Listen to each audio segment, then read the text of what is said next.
Yo, what's good? So, I made this video last week or so, and then I listened to it and realized I shouldn't make videos after I've been drinking. Like context was like what I wanted, but it was not done in a very cogent and straightforward way. It was kind of all over the place. So I'm redoing it. So what do you do when you get to dream of the deep? That's going to be what this video is. Now, we're going to break this down into two categories. First is going to be like gameplay mechanics, and then we're going to talk about builds. I'm actually going to do this in reverse order. First, we're going to talk about builds, then we're going to talk about gameplay and mechanics.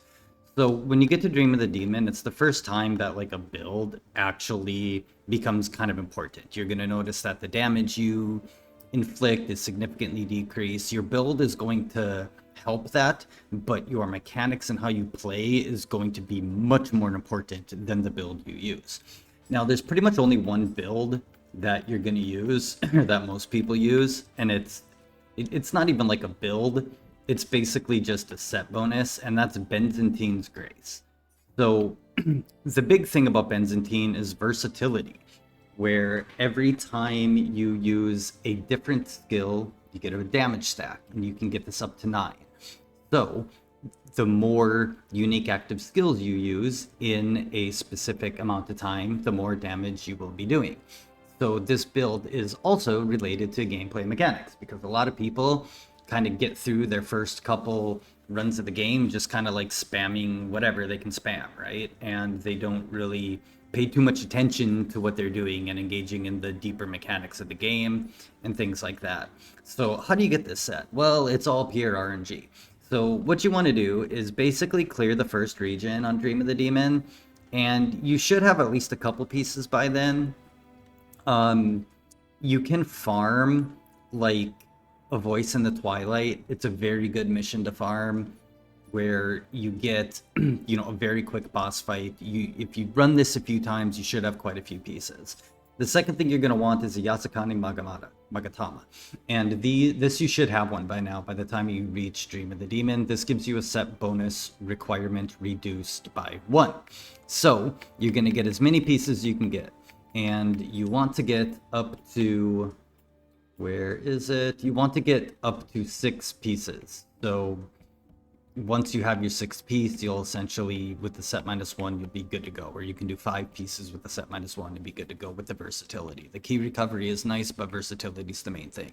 Once you get like most of your pieces, you can try to craft one. A lot of people will recommend crafting right away, but that's not very smart to do, because you only are going to have so many divine fragments. So this is the only time forging is really worth it, and it's at the beginning of Dream of the Demon. So once you get like 4 pieces, then you're going to see which piece you have left. So let's say you have legs, feet, gloves, and boots, and you need a helmet. Well, you're going to come over here, you're going to craft your helmet, you're going to come down to forge, you're going to hit triangle or Y on divine fragments, you're going to use 10, and then you're going to forge. And this will give you a random grace. Maybe you get Byzantine, maybe you don't. If you don't, you do it again. So you forge. Make sure you click divine fragments every time, and you get another grace, probably not what you want. And when you're doing this, you can try to pick like whatever thing you want to put it on. Shooting Doji's mask is really good. You get an anima bonus and increased damage on Amrita absorption. That's kind of worthless. I think if you have, again, this is going to be RNG depending on like what you actually have. Anima charge, anything with anima charge is going to be very, very good in my opinion. Life drain, Nioh hit is a very good one. Damage bonus on Nioh hit, whatever you want. I would focus on anima boost if it were me, but whatever, that's up to you. And you're gonna craft, and then you'll craft the last piece until you get it, or the last 2 pieces. But don't craft in the beginning, because what's gonna happen is you're gonna get a leg piece, and then you're gonna run out of divine fragments, and then you're gonna get a leg piece drop, and you're gonna be like, fuck, I should have crafted a goddamn helmet because I need a helmet. So Wait to do that until a little bit later. But that's your build right there, essentially, right? The next thing you want to focus on are going to be corrupt weapons. Corruption is the best imbue that you can get in this game, and it's not even close. Water, fire, lightning are fucking worthless. They just are. They don't inflict the status consistently, and they don't give a damage. It's just not worth it to put anything other than corruption on. Corruption will give you a damage bonus once your weapon awakens, and you can come into shift lane and you can give yourself these boosts that give boosts to the rate at which your weapons awaken and how long your weapons remain awakened. And I think there is somewhere in here maybe something that increases the damage of awakened weapons, but I can't find it. Maybe there isn't. But anyways, corrupt weapons are what you want to get, and then you want to get Byzantine. Last thing you're going to want to do is soul match your shit, especially your weapons. You're going to find a good weapon that you like, and it's going to have corruption on it. Then you're going to come in here and soul match. Now here's how soul matching works. If you take a 57 and a 57, you get a 58. If you take a 57 and a 60, it's going to split the difference. And it's going to give you a 58. Actually, I'm sorry, I'm wrong about that. If you take one of a higher rarity, it'll split the difference. If you don't have something under a higher rarity, then it essentially like won't split the difference like that. So if we come up here and we take a 60 green, it's still going to put it to 52. But if we take a 60 or a 56 orange, it'll put it to 54. You're not going to have orange gear yet, so you're going to have to soul match one at a time. So you're going to take 56 plus 56 and make it 57. Then once you have a 50, or you're not going to be at 57, you're going to be at like 13 or whatever, right? So just the math is still the same. And you're going to take all these 50, all your 13s, and you're going to make a bunch of 14s, and then all your 14s and make a bunch of 15s. And you're going to take your two primary corrupt weapons, and you're going to upgrade them as much as possible by soul matching stuff that is slightly lower to make that lower stuff higher. So don't be deconning stuff that you don't like that has a decent plus level. You're going to want to soul match those as much as possible. Prioritize weapons. You can also deal with your armor if you want, but weapons, it costs a lot of money, especially initially. You're not going to have a lot of money probably, and weapons are going to be important. Next thing, and again, this build, I shouldn't be doing this on because this is a meme build. It's a total meme build. Don't do what I'm doing. Do what I say. You want A in toughness, A in agility. You can achieve that very easily in Dream of the Demon. You do not want 440 fucking toughness. That is completely retarded, and I just loaded a random character, and this is the character I happen to load, but I'm basically running I was trying I have so much time in this game, and I have so many characters. I've never tried a blocking focus build, so I have on Nioh austerity, and I tried one of the other graces. I can't remember what the name of it is, but I can't remember, but there's a grace that if you get a timely guard, it gives you some bonuses or some shit like that. Don't do that. Don't do what you see on the screen. You want A toughness, A agility. That is very easy to hit once you hit Dream of the Demon. In your first two runs, that's kind of difficult to hit. But this will ensure that you can block and dodge and have key recovery, and everything's fucking smooth. That way you're not limited in any one aspect. And no, toughness does not allow you to not get flinched or interrupted or give you hyper armor. You get a slight amount of super armor, but that is negligible and not something you want to rely on. So get 200 toughness, A agility, and call it fucking good. Now, we're going to go to the dojo, and we're going to look at mechanics, because this is the important part of getting to Dream of the Demon. So, first off, you're going to need to learn how to use Byzantine. And so many people get through their first couple playthroughs, especially Dream of the Strong. People call Dream of the Strong your victory run. For a reason, because it's super easy, and so many people will do this. No, I don't remember what I have the skill on. This will be their entire playthrough, and they won't even key pulse or nothing. They'll just run away, let their key regenerate, and then maybe get a little key pulse here and there. But you don't want to do that. With Byzantine, you're going to need to be using all your active skills that you have. And, the light-heavy combos count as active skills. The things you have mapped to L1 and square and L1 and triangle count as active skills. So, I believe your flash attacks count, and you're going to want to be, you have to know which skills you've been using.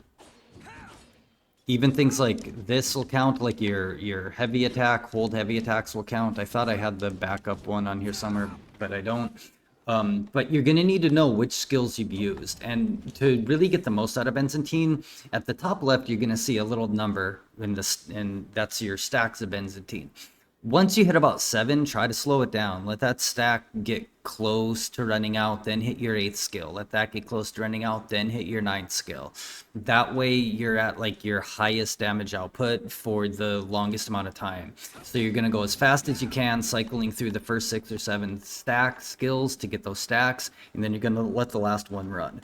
Now, the next thing we're gonna learn is how to make sure you have confusion inflicted at all times.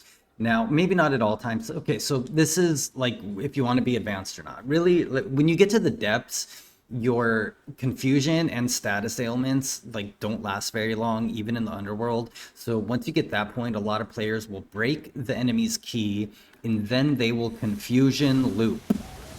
And you don't have to do that if you're just learning. Just practice keeping confusion on. And confusion is when 2 elements are inflicted at once. So, in my opinion, the best way to go about this is to have, first of all, you want familiars. Familiars are the strongest thing in the game, even though they don't really seem like it. Familiars basically constantly keep the status ailment inflicted on the enemy. So, I have water familiars, lightning familiars. I have a guardian spirit talisman to help me inflict corruption. So my Nioh slots give me access to 3 elements right here. And then I typically use soul cores for my other ailment. Right now I have Kasha. I also have the ox cart. Kasha takes forever. I have the ox cart for corruption. This is like the most underrated soul core in my opinion. The key damage is massive, and it's like instant corruption. There's Ippon as well, with which if you're in the yokai realm, you can deal corruption. So find an element that you like for your soul cores and run with it. Your soul core should prioritize key damage, and your soul core should prioritize a status ailment. There's great lightning cores, lightning gods of Yomi and Nioh, Yasha or whatever the fuck, and Suki, or I can't remember the names. They're really good water soul cores. So there's a lot. You can take your pick on if you want to use water, fire, or lightning soul cores and water, fire, or lightning familiars. But basically, once you get confusion inflicted, you'll see the little like yin and yang confusion bar. Then before that runs out, if you inflict another ailment, it will reset the confusion. That's called extending confusion. So you extend it even longer. Then you use your soul core and you get your 4th ailment, and you can keep them in a confusion state for a really long time. If it's a yokai that has been key broken, you can extend confusion and keep them key broken fucking for forever. And this basically allows you to just combo the shit out of them, because when yokai bosses or enemies are confused, they get staggered and you can just pummel them. So that's why in the depths you'll see players break the boss's key and then start their confusion cycle.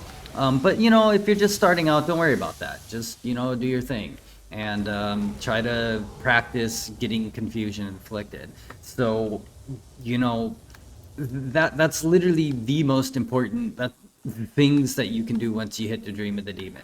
You get your Byzantine set bonus, you learn how to cycle between your active skills and keep it procced, and you have to start learning which skills to use in which situations and start like getting better at using them essentially and comboing together. Again, like so many players, like fist players will just basically like spam shit and not really worry about it. That's why people say like fists have bad key recovery, because it's so easy to just like spam through your skills and lose all your key. The next thing you're going to want to, I talked about this in my beginner's guide, but you need to start learning, you need to start flux tuning a lot. And good players will do shit like, that's not the skill I wanted, but good players will do shit like pre-shift and then flux 2. So while that skill's going, their pre-shift and then flux 2 back to their stance and shit like that. A lot of players too will do like one skill and then flux. One skill, flux 2. And you know, it's hard because you have to always know which stance you're on and like which skill is on which stance, and are you going to pre-shift and end up in low stance, back in low stance, so you can do what you want to do in low stance, or are you just going to flux 2 back to mid? So you know, using one or two skills and then like flux tubing super fast is how players are able to stay super aggressive. And you don't need to, like, when you're doing a flux, you don't need to let the bar fill all the way up. So when you key pulse, you typically do a perfect key pulse for different bonuses. When you flux, you don't. So let's take a look at the time of this. 1, 2, basically 3 seconds to get back to full key. But if I do a, no, not what I want to do. But if I do a quick flux, 1, 2, it's literally like just less than 2 seconds. So it's almost half the time to get back to full key because you get the extra bonus from fluxing. So you don't need to wait for that bar to fill and then pause and then fill. You can just immediately go straight into your flux 2 and get back into whatever combo you want to do. And you can pre-shift and then do it as well. So again, pre-shifting is when you stance switch during one of your skills. So while the skill's going, you stance switch and then you flux. Switch stance, flux 2. Switch stance, flux 2. Switch stance, flux 2. I'm out of practice, so I haven't played Nioh like I don't know what the word is, Nioh aggressively or like seriously in a while. So yeah, but you need to start learning how to do those things. And those are going to be way more important than your build. I know people obsess over builds, but the build crafting really isn't until you get to like the underworld and you're just like having fun experimenting with shit. Nioh is much more mechanically focused than build focused. So yeah, I think that about sums it up. Find some good soul cores that can inflict elements. Also, you need to make goddamn sure that you have the mystic art. I have ultimate magic. You want to make sure you have this one bare minimum. You can't get ultimate stats yet in Dream of the Demon, but I will go over them because you'll hit them in Dream of the Wise. So basically, this allows that instant cast, which is just so advantageous for your familiars to be able to just cast them quickly versus the long, slow animation that'll get you punished. So if you haven't leveled up your Omnio stat yet, do it and do your dojo mission. That'll give you ultimate magic like before you go any further, essentially. Yeah, other than that, it's on you. Do what you want. Play well, you know what I mean? The other thing, you could start learning to incorporate some other advanced mechanics. I'll do a tutorial on this specifically. But there is something, there's like animation canceling you can start incorporating as well if you really want to. I don't. So feather canceling is very popular, and there's a couple of ways you can do it. Jesus Christ.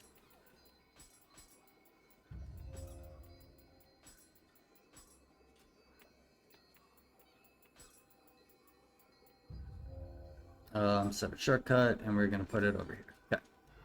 So another good way to inflict status elements is with feathers, but when we use feathers, that's a super long animation. Look at that recovery. He takes like a step back and just kind of chills. I haven't done this in a while, so I might fuck it up, but you can feather cancel and cast it instantly. Some skills are easier to do this with others. Somebody made a spreadsheet that shows all the attacks and skills that can animation cancel feathers easier than others.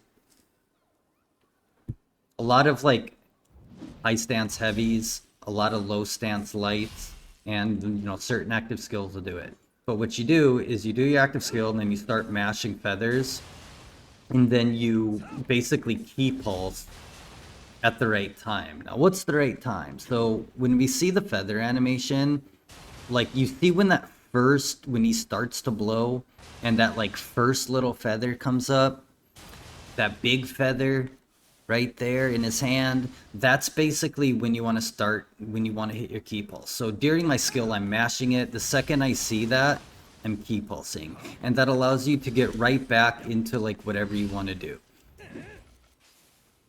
God damn it, now I'm fucking it up.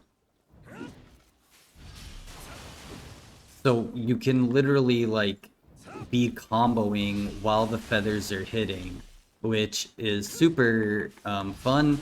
It allows you to deal good damage. If the enemy is key broken, your feathers will deal a lot of damage, and you can get right into comboing them. If they aren't key broken, it's a great way to inflict status ailments and do good key damage. Also, you can do other ways of feather canceling. You can burst cancel, which is like, you know, what noobs do when they start learning about animation canceling. They just do this, and this does work, but it wastes anima. So why would you waste anima to use your feathers when you can just do like a simple heavy attack and get it done?